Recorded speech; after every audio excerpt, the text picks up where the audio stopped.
Welcome everybody to another episode of the Lunch Table Podcast, and in this episode we're going to review episode 5 of Citadel, now streaming on Prime Video. Dylan's going to lead this one, so he has plenty to break down, a lot of thoughts to say about it. So Dylan, without further ado, why don't you give us your thoughts? I called a lot of shit. I called it in the last review. Spoilers ahead, guys, so be warned. But yes, Nadia has a daughter.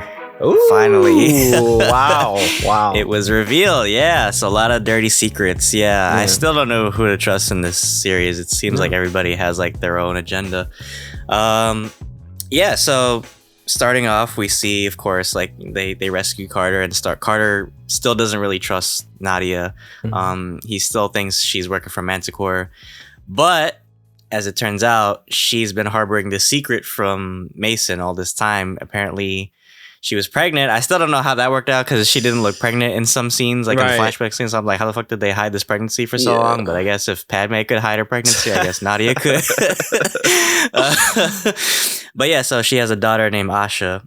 And the fucked up part was, so we see Nadia and Mason have this dialogue scene. Like they went to, I think it was like Rome or something, and they had this sit down, and she found out that Mason was the one responsible for wiping Celeste's memories. And at first she confronts Bernard about it, and then he admits it. So she goes to confront Mason about it. And of course, at first he's going to deny it, but she can see right through him, all his bullshit. So it was a hard talk because it's like they both have secrets, right? Because, obviously he knew that she had the Oz key too. So it was a hard conversation between them because like they both have dirty secrets. But she kept the thing about the daughter, up until, the present day when she finally revealed that, they have a child together. So it was a really great episode. It was a lot of, dirty secrets, not too much action, but we did get some great dialogue moments. And, Andor's, got killed in this episode from the villain lady. I forgot her name, but yeah, so unfortunately Bernard had to let loose the password for the program. But yeah, I can't wait to see what next episode brings, man. Yeah. So who's the baby daddy for the kid? No, it was Mason. It's Mason's child. At least that's what they're alleging. Yeah. Oh, she lied about that, dude. That's like so like, oh, come on. Right. That's crazy. Wow. Well, interesting too is we also got to see her dad in this episode, Rahir.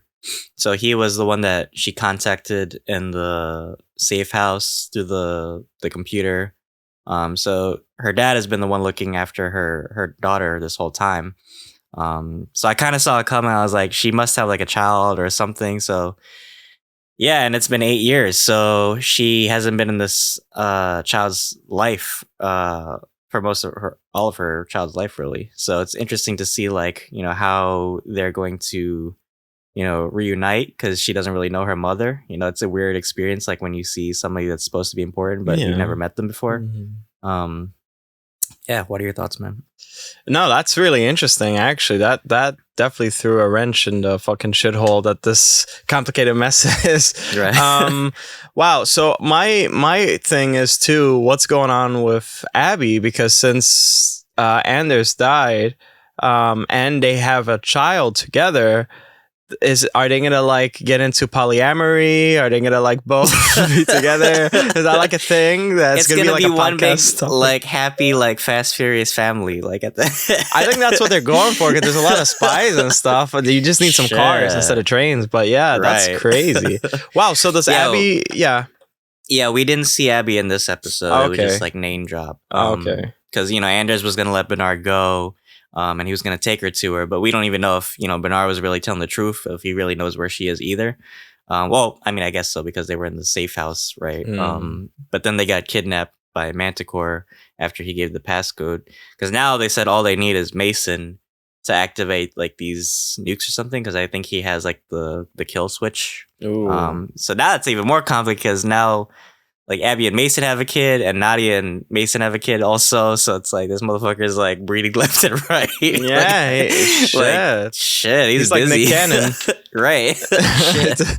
Wow, that's crazy. Yeah. So Damn, that's really interesting because there's like so many stakes in the show too, which I'm glad that there is. I always talk about how the show is too streamlined, but I feel like, you know what the show reminds me of? It reminds me a lot of, it's like the gossip and rumors that you'll see in soap opera shows mixed with like an E3 type of event, like world premiere. Like each episode is like very high budget. And so it's really interesting, the dynamic that they throw into this. So I think that has it going for it. So Bernard's still trapped in the clutch of Dahlia, right? So it's like he's still, so I don't know. They're probably going to have to break him out at some point. I don't think he'll like perish at any point. He'll probably, because I know that there's multiple seasons that they're planning, and I also know that they're trying to do spin-offs. So I'm sure there could be a lot going on with Mason's kids as well. I got a feeling Abby's going to go. For some reason, like I kind of have a feeling Abby's gonna go. That's how they're gonna uncomplicate this. They're gonna like Abby's gonna sacrifice herself, or something happen, and then Mason has to get back to these people like for revenge. But now it's like Nadia and Mason's kid, an adopted kid. I wonder too if Bernard actually, because they said in this episode that Mason wiped her memories clean, so she can never recover her memories. I'm wondering if like Bernard kept like a copy of her memories somehow, because maybe he felt bad about the whole incident, because it wasn't even her fault really. It was Mason's fault because he was trying to protect Nadia, and Nadia was like, well, you didn't have to do this for me. So I wonder if like, I remember we were talking in the last episode, like if she actually has her memories back or not. I feel like she does in a way. Maybe she's just playing an act, and that's how good of a spy she is, because you never know with the show. It's like the whole upside down thing. It's like you think you know one thing, and then at the end of the episode, like they throw this whole like plot twist on you. So what do you think? I think that actually Mason has his memory intact. He just doesn't want to pay child support, and so that's why he's like pretending all this time. He's like, he almost like side eyes Nadia like this, like, right? Shit, he's probably like planning to fake his death again. Yeah. or like she tells him, you're my baby daddy or whatever. He's like, oh, my head, where am I? I have to go look at that little spy thingy. Shit. That's what I think probably is the most likely. It makes sense why James Bond just like hits and quits. He's like I don't want to deal with all that. Mason took notes. Shit. He definitely took notes of that. I mean, yeah, that's a cool twist. Again, the stakes, it's always good to have stakes in these types of shows. You need stakes. Otherwise, it's like, what's the point, Right. And I think it adds to the drama. It's cool. It's like a multifaceted type of show with like different things that's threaded within. And I think that's really cool. So, but yeah.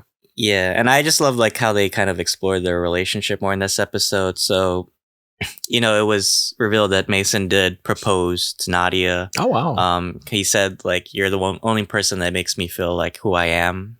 And, I kind of, the whole theme of this episode was kind of spy really love somebody, right? Because you live a life of like a two-faced personality or multiple faces, right? Right. So it's like, how can you really love, your true self, right? And I love that they went into depth in this episode. And it's like, and I love Nadia's response to it after that whole conversation. She was like, I'm capable of love, but I'm not capable of loving you.